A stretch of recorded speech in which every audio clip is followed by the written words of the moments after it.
Hello and welcome to our program, Let's Talk About Mental Health. Droga.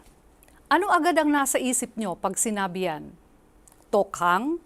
War on drugs? Cloud9? O kaya yung sinasabing feels like heaven? O kaya yung sinasabing 3K? Ang kalbaryo, kulungan o kamatayan? Yan po ang paksa natin ngayon sa episode na ito.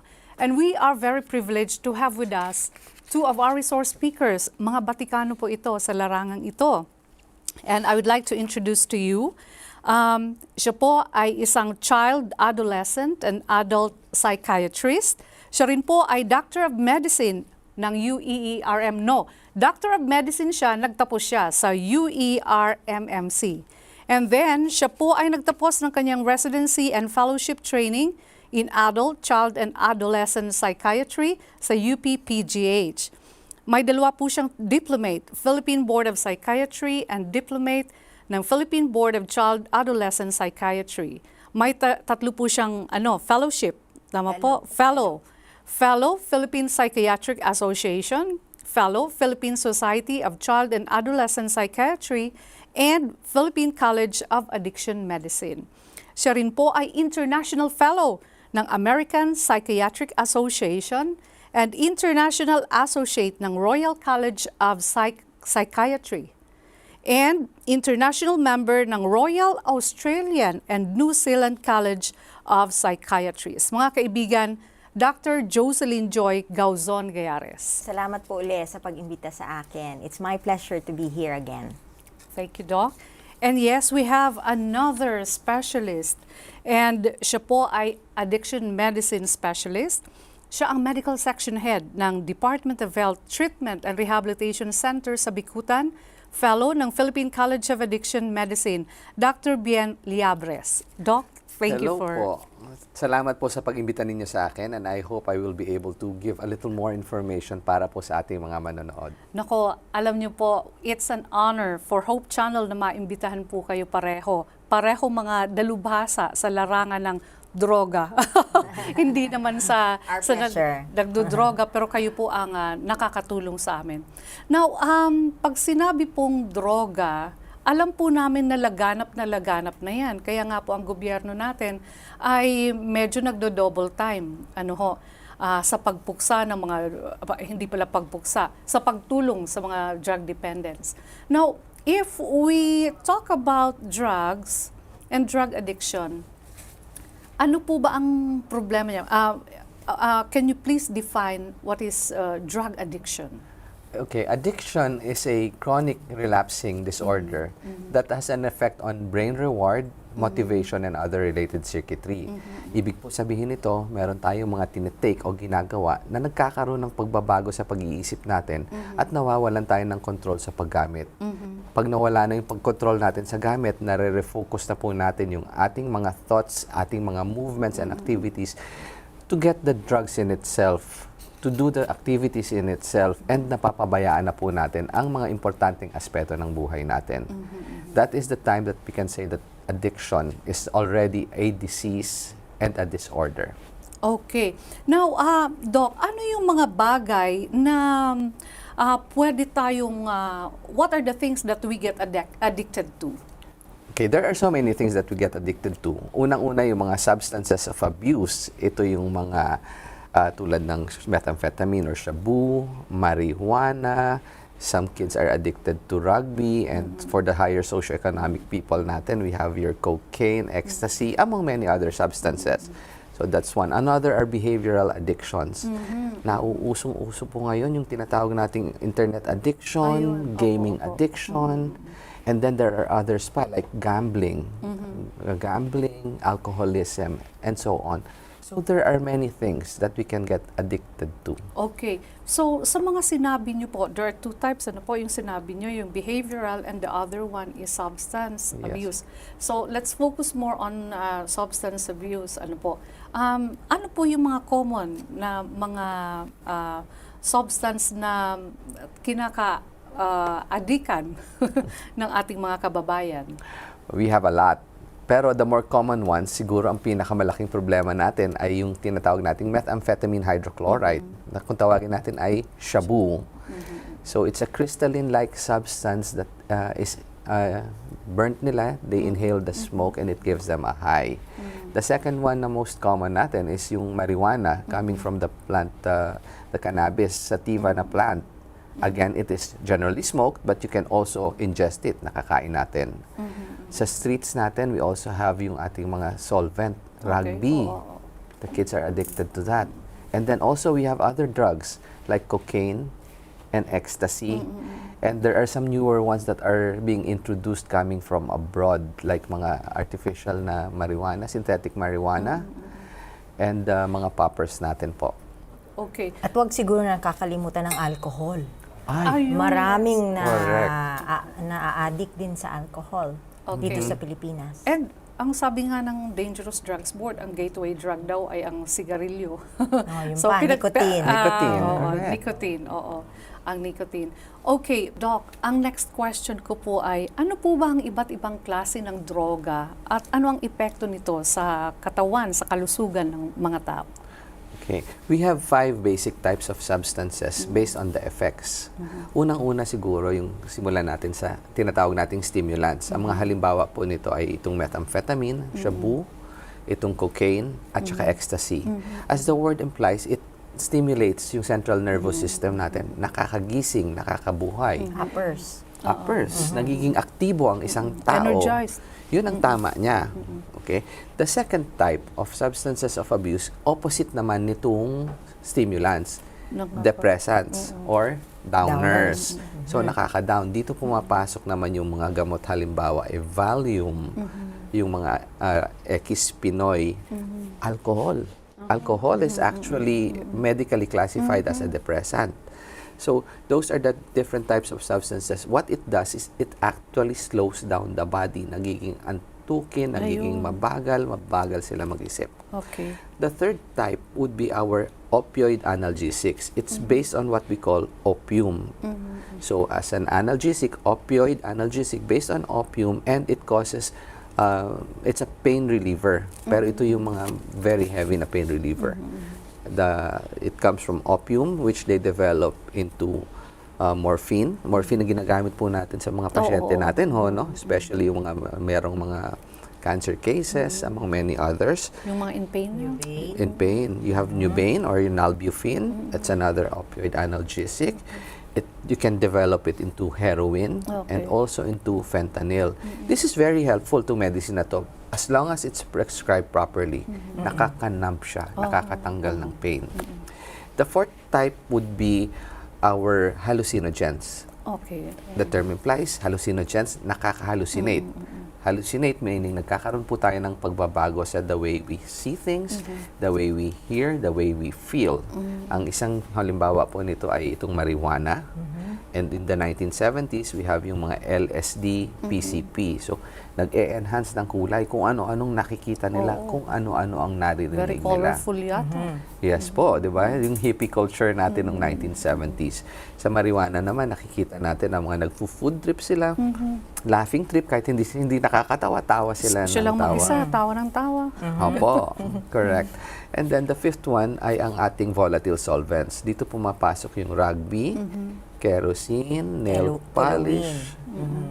So ang ano nila is more or less tuluin ang kanilang active ingredient. Ito naman ay nakaka-slow down naman, nakaka-numb the way people think.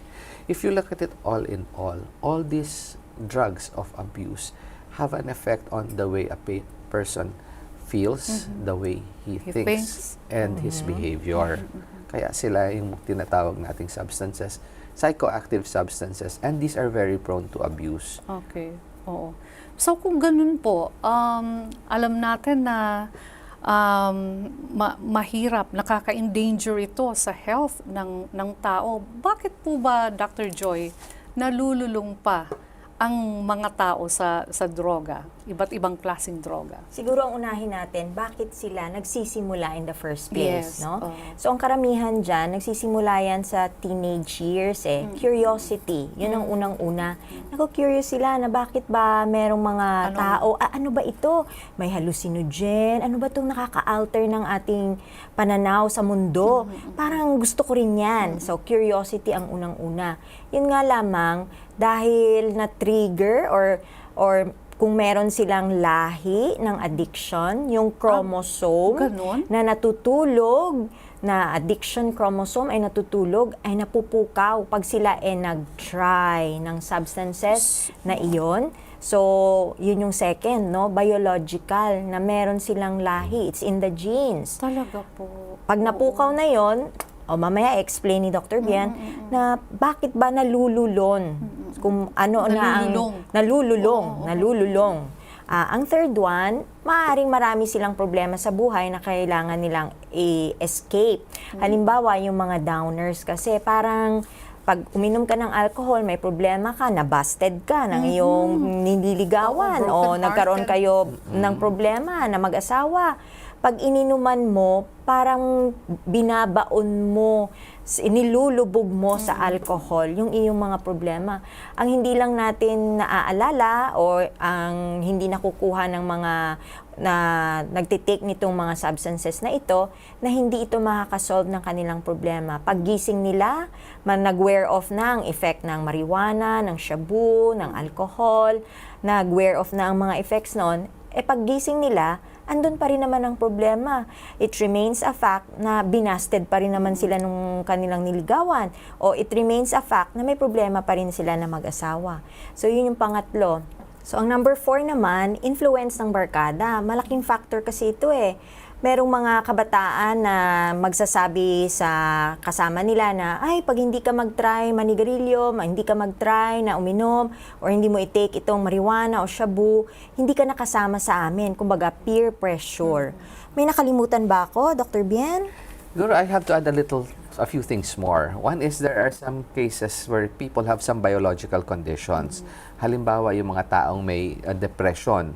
Let's differentiate depression dun sa sinabi ni Dr. Joy na kalungkutan. Kasi we all nalulungkot tayo. Pero may mga tao talagang yung tinatawag nating depressed na kailangan gamutin din natin. Mas prone sila sa substance use. Yung tinatawag nating ADHD. Mas prone sila. Yung merong mga personality disorders. So, they are at a higher risk for abusing substances. But I have to consider one very important thing.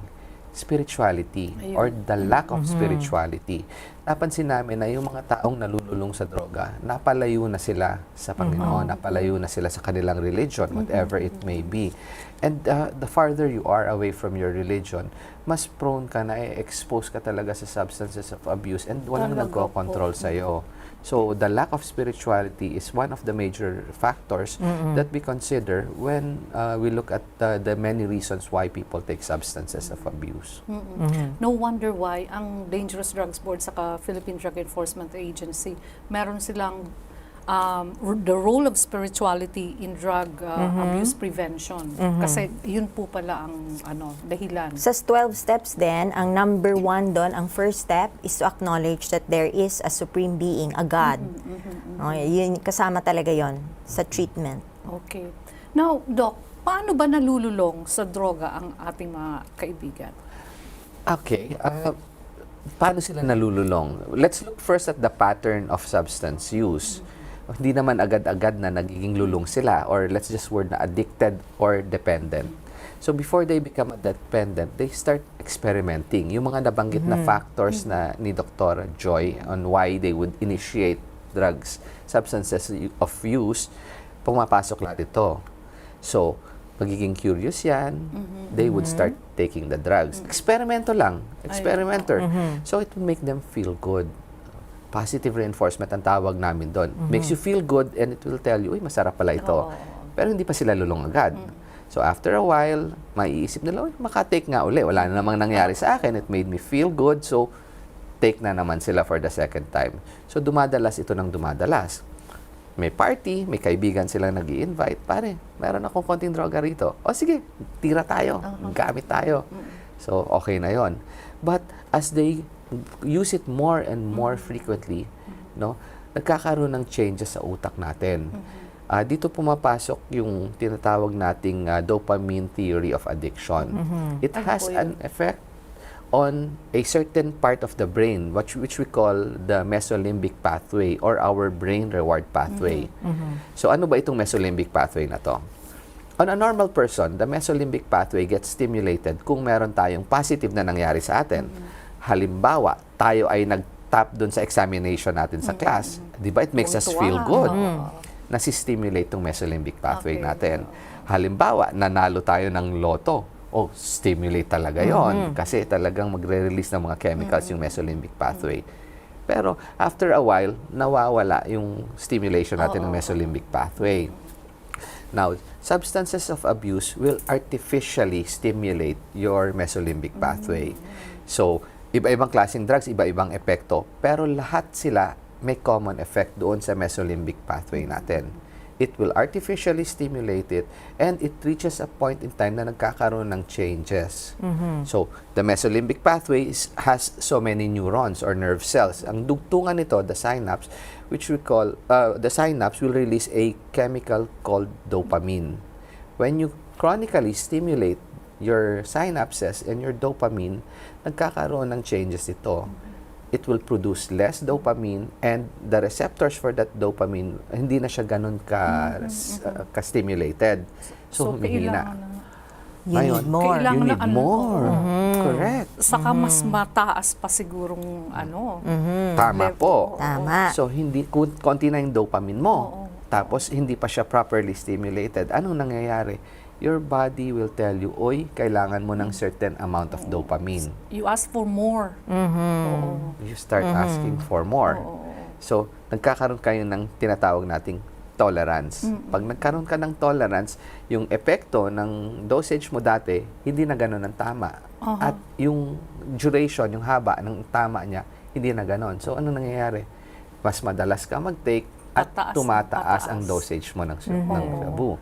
So, hinahanap mo na siya ngayon. Gusto mo yung ma-reach yung level na yon, pero pag nag-take ka, hindi pa rin. Hindi mo na Kulang ma-reach na. yung Kulang tama. na. So, ang take ka na ng tendency, more. Kaya pala. Tapos, pag hindi ka nakagamit, nagkakaroon ka ng withdrawal symptoms. Kulang ka na sa dopamine.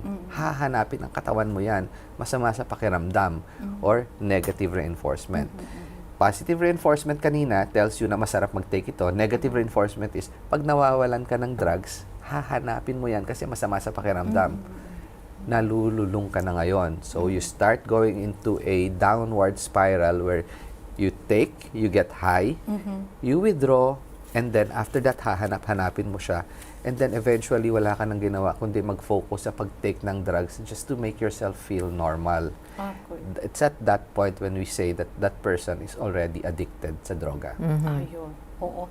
Napaka-elaborate, no? Sa palagay ko naman mga kaibigan, kuhang-kuha natin ang explanation ni Doc.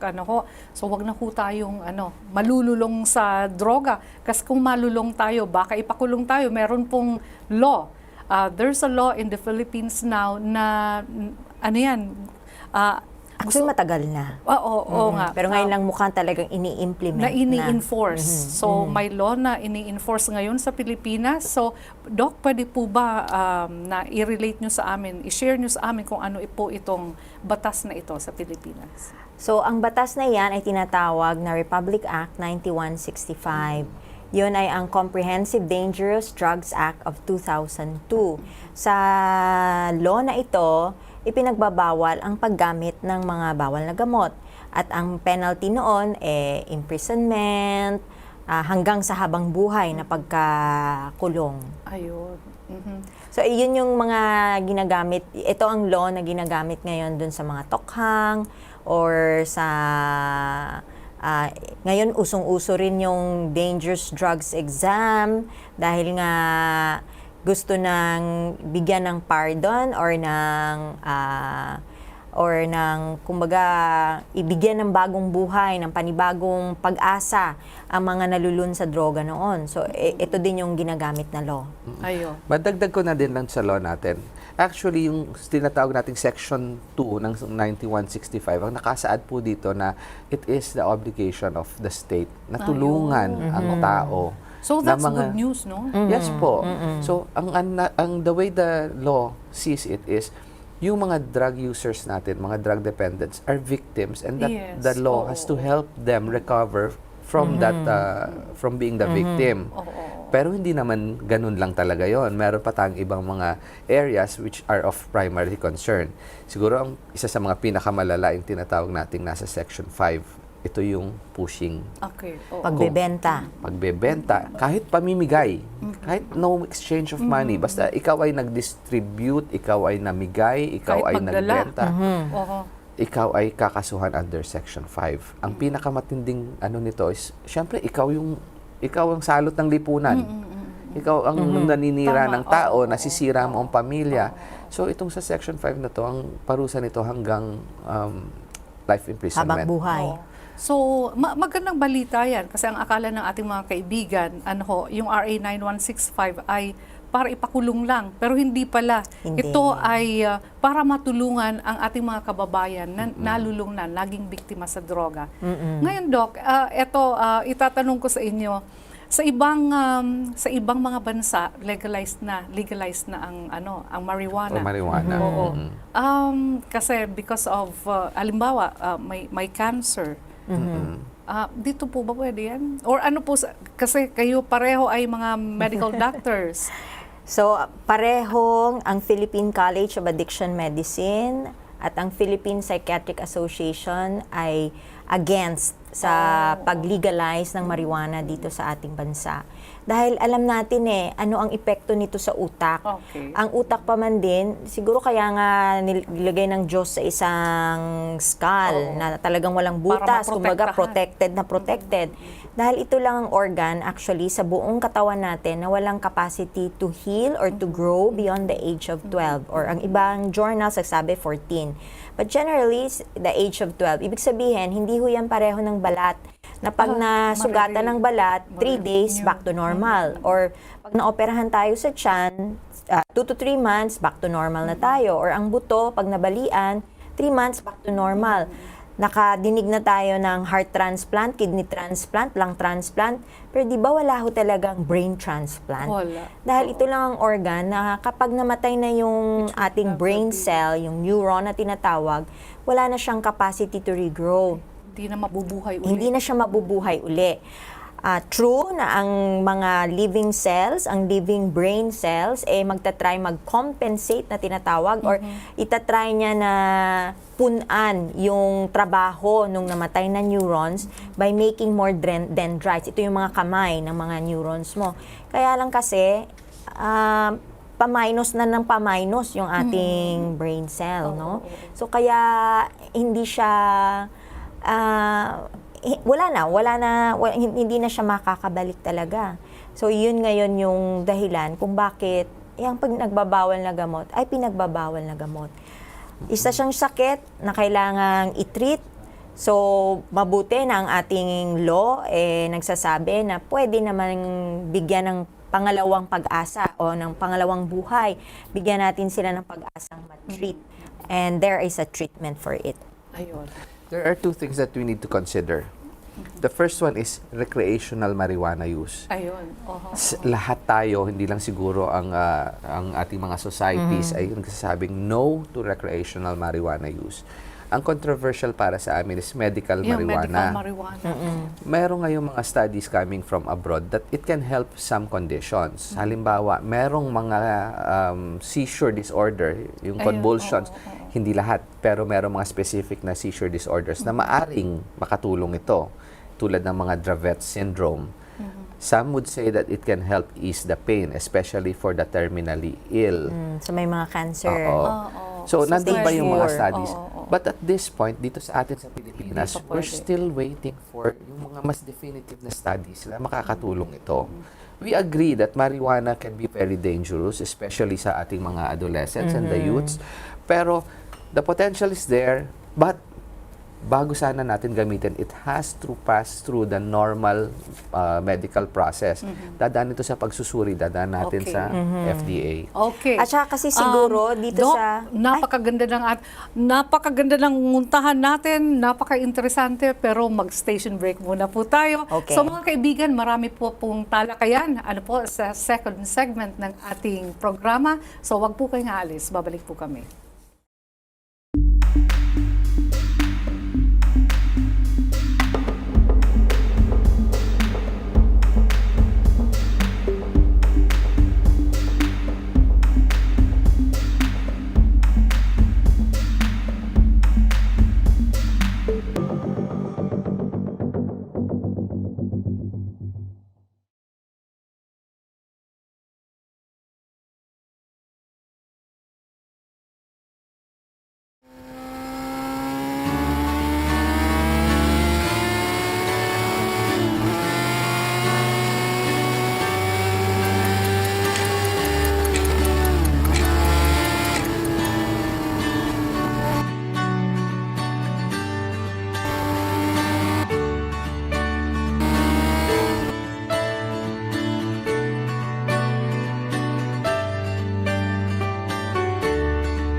Welcome back dito po sa program na Let's Talk About Mental Health. You're still with Elaine Saron Alfanoso at kasama po natin si Dr. Joy and Dr. Liabres. Dr. Joy, I am sorry, I cut you short kanina kasi wala na tayong panahon. Pero babalikan po kita, ano po yung gusto nyong i-share sa Gusto ko atin? lang idagdag tungkol dun sa kung bakit ang Philippine College of Addiction Medicine or ang PICAM ay hindi pumayag sa pagpapalegalize ng medical marijuana dito sa Pilipinas. Dahil alam naman natin dito sa ating bansa, maaaring makakuha ang mga teenagers ng mga fake IDs. Okay, oo, So, maaari silang maka-access sa legalized na marijuana o legalized na mga gamot na hindi dapat nila ma-access. So, yun lang naman yung kung bakit talagang nag-say no ang PICAM Oo. laban sa ganoon. Oh, so pwede pala in the future. Malalaman. Kailangan Oo. mo Pero, ng... Because it's potential. case to case It basis. has a potential, but it has to go through a certain scientific process, not a legal process, kung kailan pwede natin silang gamitin. But other than that, we have to isolate kung ano yung active ingredient niya na nakakatulong, hindi nakaka-high, and yun ang gamitin. Oo. 2 weeks ago, may mga from the Department of Health, EU sa European Union, mga taga Dangerous Drugs Board pumuntang Europe. Nag-tour sila doon kasi doon pala legalized ang ano yan, ang marijuana. And then tinanong nila kung yung pag-legalize ng marijuana mas bumababa o tumaas. Mas tumaas daw po.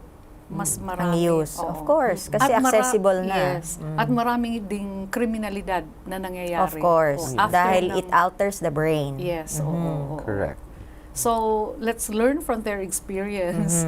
Tama. ho. Now, Doc, paano po ba namin malalaman na ang aming mahal sa buhay o ang isang tao ay nalululong na sa droga? There are many symptoms that will make you suspect na yung isang mahal sa buhay ay gumagamit. Unang-una, nagkakaroon siya ng unusual pattern of behavior. Depende sa substance na ginagamit niya. Halimbawa, stimulant. May oras o may araw na ang kulit-kulit niya, hyper siya, stimulated siya.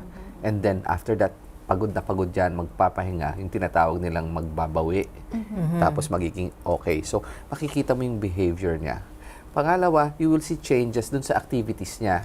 Dati-rati, he will hang out with a certain group of friends, yung mga maaayos na friends. Pero ngayon makikita mo, kakaiba na yung mga kaibigan niya. Ito yung mga notorious na, ito yung mga alam ng gumagamit. Okay, third is nagkakaroon sila ng mga changes na yung relationships nila, yung mga dating ginagawa nila sa bahay, activities at home na it gives them pleasure. Ngayon ayaw na niya. Halimbawa, lalabas ang family, kakain sa labas for a Ayaw na certain niya. Ayaw na niya. Mas gugustuhin na lang niya, maiwan na lang sa bahay. Pag dating naman nila sa bahay, wala doon, nakatambay kasama yung mga kaibigan na alleged na drug users. And of course, there are other physical symptoms that you may see. Like? Marijuana user, makikita mo mapula ang mata. Bloodshot eyes. No? Yung mga chronic na methamphetamine user, makikita mo talagang nauubos ang mga body fats nila, pumapayat sila. Bakit And- po yun? Kasi it stimulates your metabolism. Marijuana okay. stimulates your metabolism. It burns up all your fats. It even burns up your muscles. So talagang lumiliit ang katawan nila. Kita mo lubog na lubog ang mga mata nila. And of course, yung mga alcoholics natin, maaamoy mo, kainom ng alak ito. Yung mga rugby users, may makikita kayong mga rugby. So there are many symptoms that you may see. Meron pa yatang ang ngipin yung nauupos. Nasisira. Nauupos, Nauupos. nasisira. Oo. Parang, nakikita ko yan sa mga drug dependents. Malalaman mo talagang drug dependent sila kasi nauupos yung kanilang yung kanilang ngipin. Opo. Yung enamel. It's a condition that they call meth mouth. So yung ngipin talaga nila, kasi medyo acidic ang shabu, tapos lumiliit yung mga blood vessels nila, nagko-constrict. Kaya nasisira yung blood supply, tapos nasusunog yung mga enamel nila. Kaya sira-sira ang mga ngipin. So very very visible yung mga physical manifestations. Behavioral at saka physical, yung makikita na changes. Oo. Yung Doc, yung parating tulog. Okay. Depende sa substance na ginagamit. Kung ang ginagamit mo mga depressants, laging tulog yan at antukin. Even for marijuana. Or, yung mga stimulant users na nagbabawi, yung mga nakashabu na nagbabawi, antukin yan. Magtutulog yan hanggang makabawi. Tapos titira na naman uli. So, changes in sleeping patterns is one of the things that you would notice among them. Hindi makatulog yung mga nakashabu. Yun nga po, oo.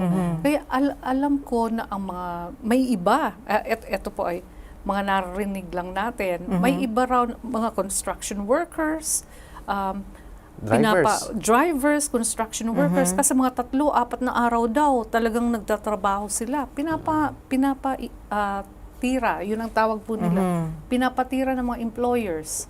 Oo. At Yun ang nakakalungkot. Hindi napapagod, hindi inaantok. Pero in the ano beginning lang yun. Oo nga po, after ng 4 days na yon, na straight, na energized sila, ano nangyayari sa katawan after that? Well, siguro, doktora can explain na So, pag yun yung nagkukulang mga- ka na sa tulog, yung So, effect yung nito sa sinasabi, thoughts natin. nagka-crash naman sila or nagwi-withdrawal sila. Sanay na yung katawan nila na yung metabolism masyadong mabilis. Kung halimbawa, shabu nga sila, no? Ang bilis-bilis ng metabolism. And then after 4 days, halimbawa, dire-diretso, nawala yung substance. So, tulad ng na-explain kanina ni Dr. Bien, yung mga neurotransmitters natin, bigla na lang na-shock na, parang nagkulang yata. So, nagka-crash sila. So, during a Ano crash, ang pinakamalalang crash? pwede silang mag-depression. Merong mga nakakaisip magpakamatay during this stage. Meron ding mga tulog ng tulog. O kasi, Substance-induced psychosis. or nawawala na sa sarili dahil meron ng mga Kaya sugat-sugat. Kaya pala, that will lead to mental problem. Oo.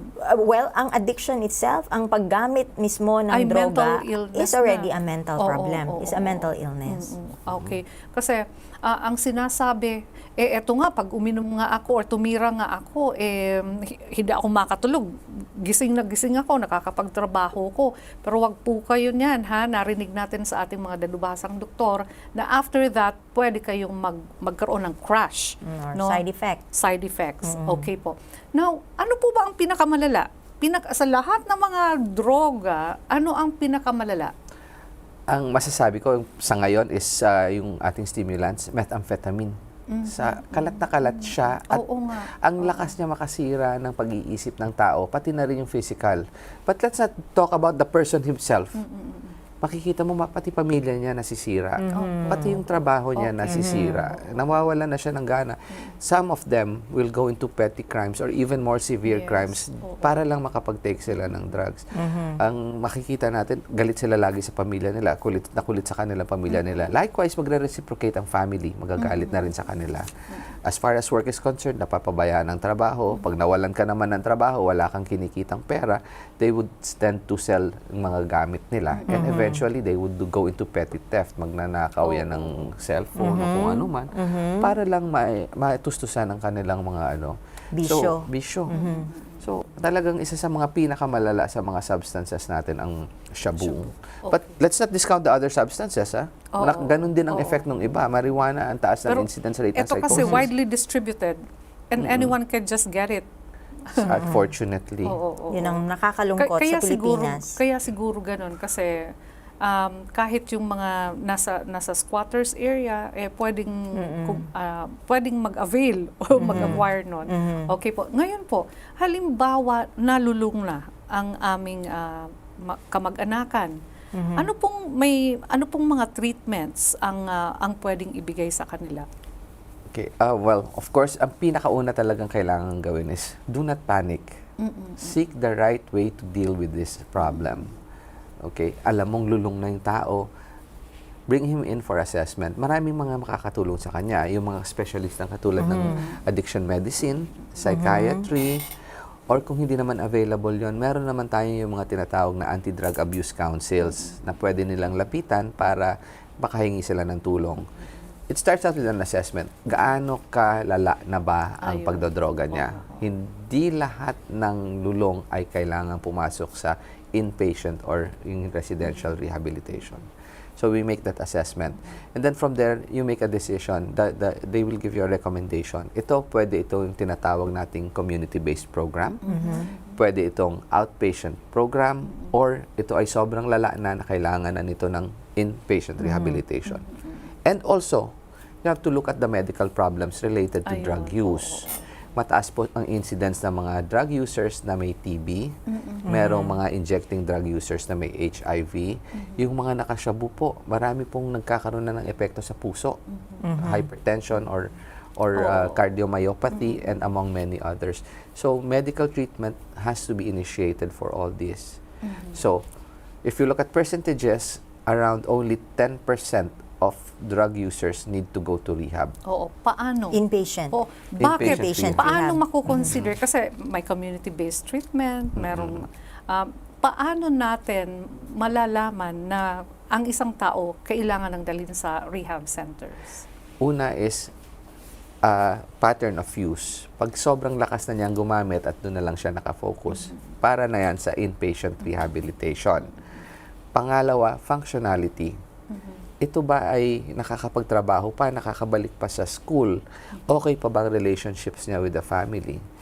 Pangatlo, are there any psychiatric or medical conditions na related doon sa paggamit niya ng droga?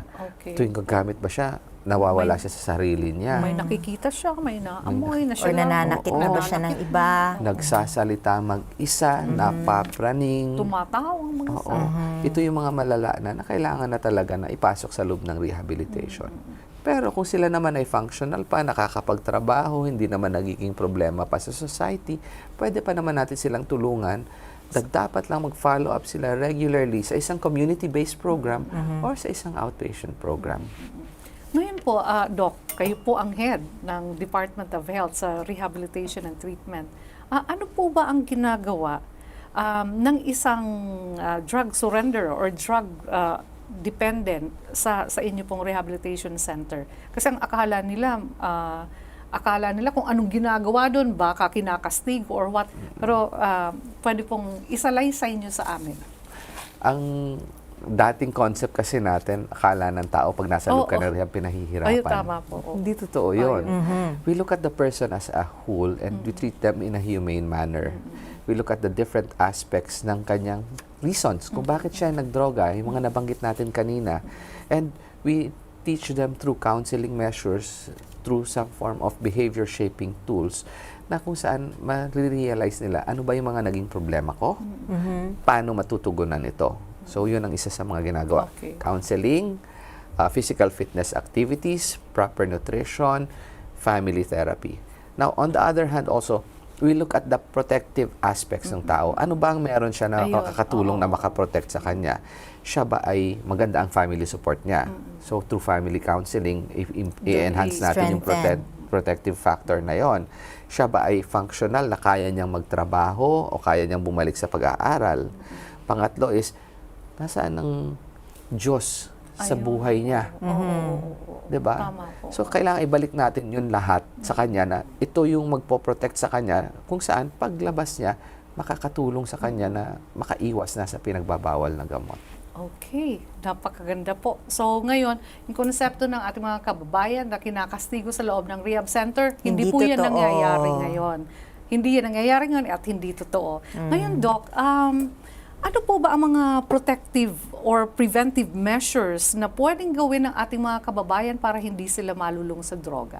So ang kagandahan din siguro sa Mental Health Act of 2018 ngayon ay ilalagay na ang mental health education sa kahit elementary o high school pa lamang. So ito ay isang preventive measure Makita nila na ano ba ang hindi na mauudyukan ang kanilang curiosity. Alam na nila na ito pala ang epekto nito hindi na natin to kailangan pang i-try para malaman natin kung ano nga ba iyan. So the curiosity side, medyo matutupok na yon. Makikita din doon kung ano ba ang mga side effect nito sa atin, kung bakit hindi tayo dapat na mag-try o kumbaga play with fire. Hindi tayo dapat mag-play with fire with prohibited substances. So isa yun sa mga So, preventive. ano na nila? I-incorporate na sa education ng ating mga kabataan. Pero naka-receive kami, we health educators, naka-receive kami ng instruction coming from the DDB sa Preventive Education Training Department na pag nag-share daw kayo ng information, noon kasi merong mga visual aids, yung totoo talagang mga, mga droga, no?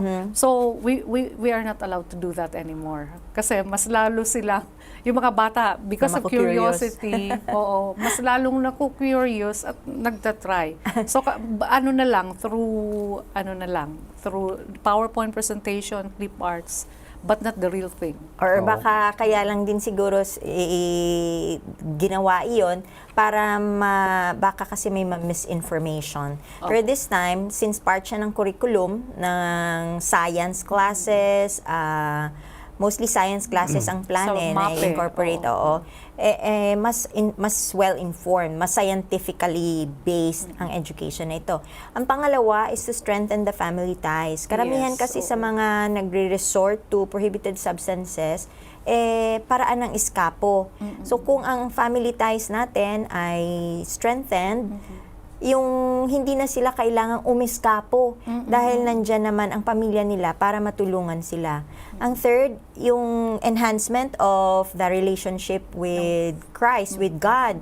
Or kung hindi man sila Christians, or their supreme being, kung sino man yan ang kanilang supreme being. Ang researchers have shown actually na prayer, meditation enhances the brain, enhances the connections in the brain, especially the frontal lobe.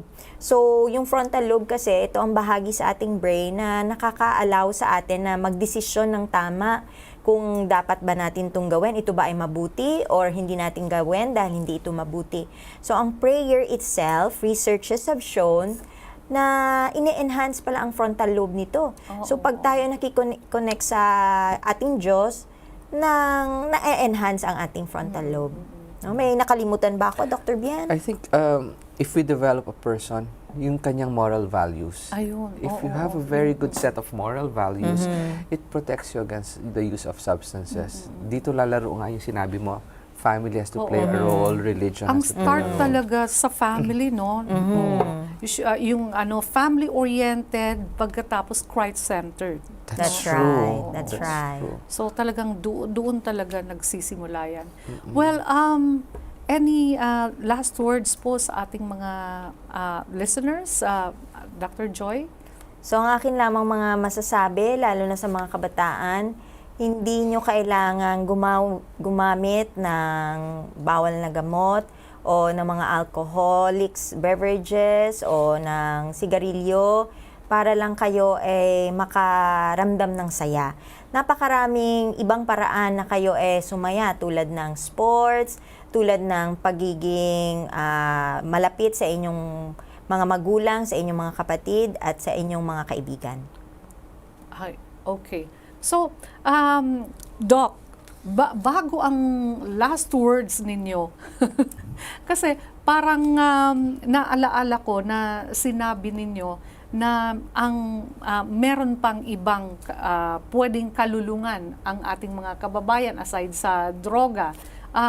Internet addiction, ano pa pong klaseng addiction para malinaw? Okay, ang isang emerging ngayon addiction nakikita natin, nahihirapan kontrolin ng mga bata, yung gaming addiction at saka internet addiction. Ang gaming addiction, ano po ang Well, gustong... When you talk about gaming, ang nalululong sila sa online games, no? Let's differentiate gambling from online gaming. Nagkakaroon ng mga sugal sa loob sa internet kung saan yun na lang ang nagiging focus ng tao. At doon nakikita mo na talagang nauubos ang pera ng tao sa online games.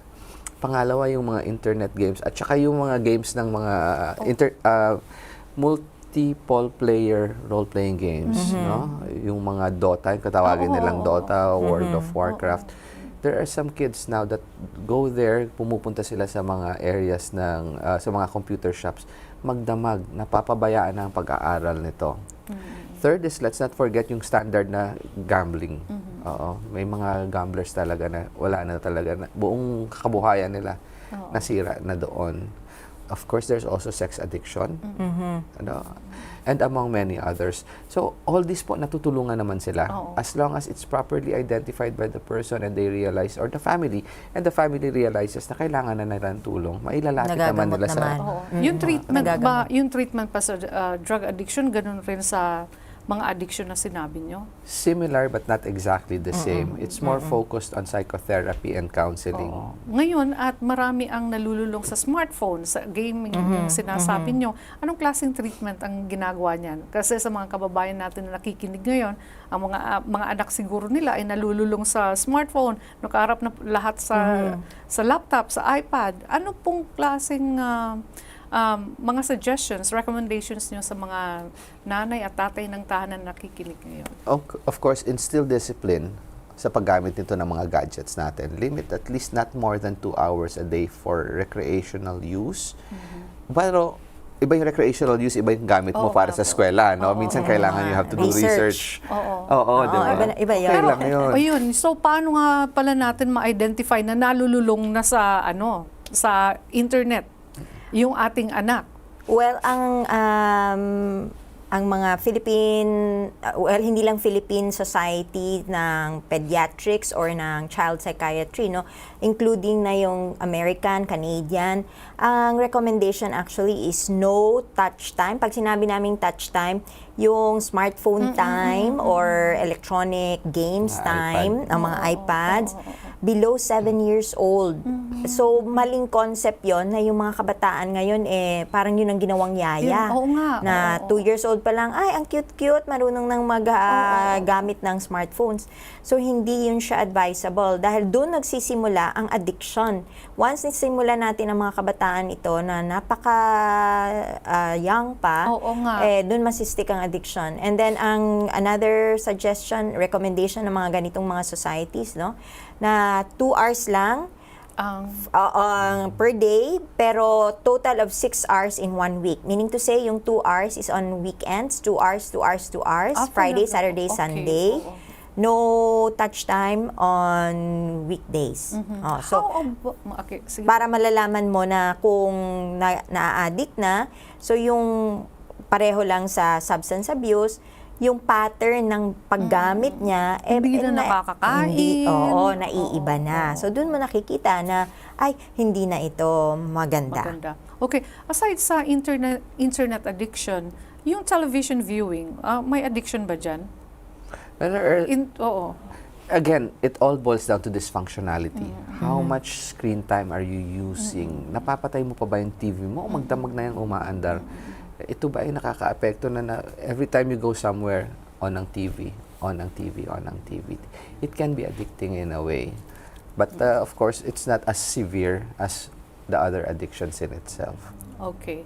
So, mga kaibigan, napaka-interesante po ng ating talakayan.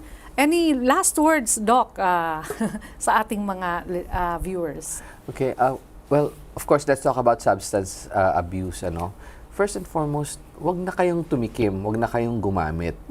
Walang maidadalang mabuti to. Tama. Try to find recreation in more positive ways. There are activities that you can do for that. Pangalawa, if you're already there, seek help. Lapitan yung isang maayos na kaibigan, magulang, guidance counselor, teacher, para kung saan wag na nating palalain ito. And if you've reached the point na malala na, and if your loved ones is malala na, seek the right help. Approach an addiction medicine specialist, approach a psychiatrist, or go to your nearest anti-drug abuse council. These people can help you and guide you in the right direction kung paano ka makakaiwas ng droga. May tulong pa po sa addict. nga. Hindi once an addict, always an addict. Natutulungan Yes, pa po there's sila. hope. There is a hope. There is hope. Well, thank you so much, Dr. Joy Gayares and Dr. Thank you, Bien Ren. Liebres. Maraming salamat din po. Maraming salamat. It's always our pleasure and honor and privilege to have you with us. Maraming salamat po. Mga kaibigan, ang sabi nga ni Dr. Liebres, ang droga ay salot ng pamilya muna bago ang lipunan. Kung ikaw ay sumubok na, tumigil ka na. Kung hindi ka pa sumusubok, huwag mo nang subukan. Kasi wala pong naidudulot na kagandahan sa iyong pamilya, sa iyong sarili, sa iyong kinabukasan ang droga. At ang nalugbok na sa droga, ang sabi nga ng ating mga resource speakers, there is always hope. There is more to life. Maraming salamat mga kaibigan sa pagsama sa amin dito po sa aming programang Let's Talk About Mental Health. Ito po ang inyong kaibigan, Lalaine Siron Alpanoso. Nagpapasalamat. Maraming salamat po.